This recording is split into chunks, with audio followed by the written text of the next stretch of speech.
अस्सलाम वालेकुम भाई दोस्तों, जिन्होंने दोस्तों के पास इन्नी ज़्यादा आती है उन्होंने जोड़े सुपरम बनते तो हैं लेकिन वो डैड हो जाते हैं, मुर्दा हो जाते हैं। उनकी वजह की है, वो पस सैल इन्नी ज़्यादा पस आ रही है कि जिनकी वजह नाल पूरी ग्रोथ ही नहीं करते है। तो मेरा भाई उन्होंने मरीज़ों वास्ते एक नुस्खा है जे, इनू तुसी खाया जे जरूर, आजमाया जे जरूर। आजमाया साडा तो अजमूदा है, साढ़े को दोस्त आते हैं, उन्होंने असी दवाई यो ही सेम बना के देने और कोई ऐसा बंदा नहीं जिन्हों फायदा ना होया होवे।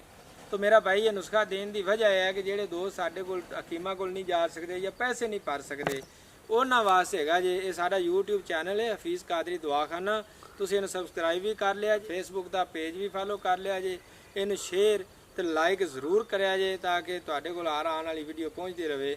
तो इन्हूं शेयर करना सदका जारिया समझ कर इन्हूं सदके शेयर करिया जे ताकि जेडे चारे इलाज नहीं करवा सकते हकीमां कोल जान दे। ज़्यादा से ज़्यादा 150 रुपए का नुस्खा, 150 रुपए का, उस बंदे का जिंदगी का रोग खत्म हो जाएगा। तो मेरा भाई गंधक आमला सार जे, पुदीना जे ते निशादर जे, यह तीन चीज़ा ने। इनका 500 मिलीग्राम का कैप्सूल भरना है पाउडर बना के, बराबर वजन है जे मेरा भाई। इन तुसी सुबह शाम, सुबह दोपहर शाम खाने तो अद्धा घंटा बाद खाना है, खाली पेट भी खा सकते जी।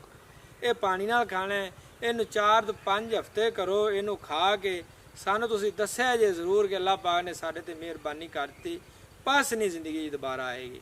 और उनके जेडे जरासीम बनते पे ना, सुपरमेर बन रहे हैं, वो दोबारा खराब नहीं होंगे, इंशाल्लाह जिंदा ही होंगे, मुर्दा नहीं होंगे। अल्लाह।